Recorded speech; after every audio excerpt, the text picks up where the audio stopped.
Welcome to Shri Neeraja YouTube ఛానల్కి స్వాగతం అండి. ఈరోజు అయితే సాటర్డే అనేసి మేము వెంకటేశ్వర స్వామి టెంపుల్కి అయితే వచ్చామండి.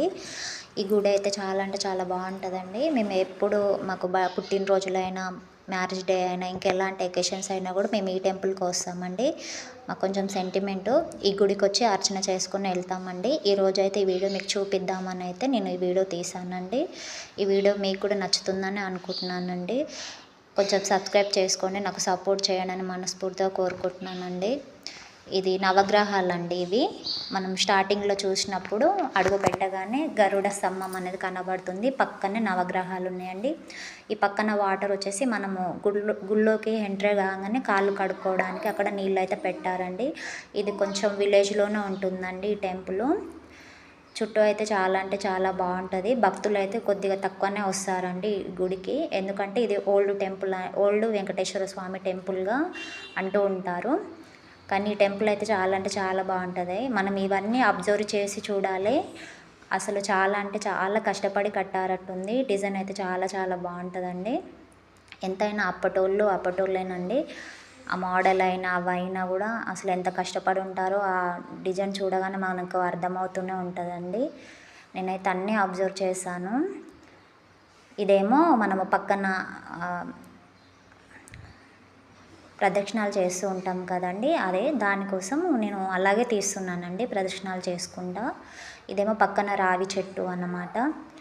సంతానం కోసం ఉన్న వాళ్ళు కూడా దానికి రావి చెట్టు కూడా ఏమన్నా ముడుపులు గట్లుంటే కూడా కట్టుకోవచ్చండి. ఇదేమో వెనక సైడ్ వస్తున్నాం అన్నమాట, గర్భగుడి వెనకాల. చూసారా టెంపుల్ చూడండి, డిజైను ఎంత బాగుందో. ఇక్కడ వెంకటేశ్వర స్వామి అయితే అసలు చాలా అంటే చాలా సత్యంగా అనిపిస్తుందండి. ఏదన్నా మొక్కుకున్నా కూడా నాకైతే నిజంగా నెరవేరింది. నాకు చాలా అంటే చాలా మంచిగా అనిపిస్తుంది స్వామిని చూడగానే. ఇక్కడ పక్కనే జంట నాగులు ఉన్నాయండి. ఎల్లమ్మవారు అంటారు కదా, ఆమెనే అమ్మవారు అన్నమాట. ఇక్కడ పక్కన చెట్లు కూడా చాలా బాగుంటాయి. వాతావరణం అయితే చాలా అంటే చాలా చల్లగా అనిపిస్తుందండి ఇక్కడికి వచ్చినప్పుడు. చూసారా అసలు ఎంత బాగుందో.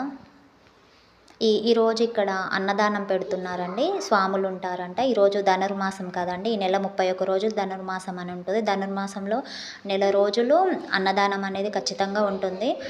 స్వాముల వరకు వండుకొని తింటారంట.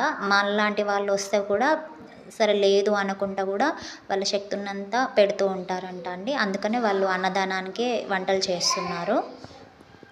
మా చిన్న పాప అండి, తను ఉన్న కాడ ఉండదు, అసలు గుడంతా తిరిగేస్తూనే ఉంటుంది. ఒక రకంగా చెప్పాలంటే ఆంజనేయ స్వామి అండి. తనని తీయరాదు పెట్టరాదు, ఆయనయే కొంచెం అయితే. ఇదేమో ఆంజనేయ స్వామి టెంపుల్ అండి. వెంకటేశ్వర స్వామి గర్భగుడికి వెదురుగల ఆంజనేయ స్వామి వారు ఉన్నారు. చిన్న గుడిలాగా కట్టారు. ఆయనకు స్ట్రేట్గా ఉంటారండి ఆంజనేయ స్వామి అయితే. చూడండి, ఇప్పుడు మనం గర్భగుడిలోకి అయితే వెళ్తున్నాం అన్నమాట. నేనైతే గర్భగుడిలో అయితే ఫోటో అయితే తీయలేదండి. ఎందుకు అంటే స్వామివారిని కూడా తీయొచ్చు మనము, కానీ నాకు తీయాలని అనిపించలేదు. కొన్ని గుడిలలో చెప్తుంటారు కదా సెల్ఫీలు వీడియోలు తీయకూడదని. ఇక తీయొచ్చు, కానీ తీయాలని నాకు అనిపించలేదండి. ఆయన స్వామివారు చీకట్లాగా ఉన్నారు. వీడియో మీకు నచ్చిందని అనుకుంటున్నాను. Thank you for watching. Bye.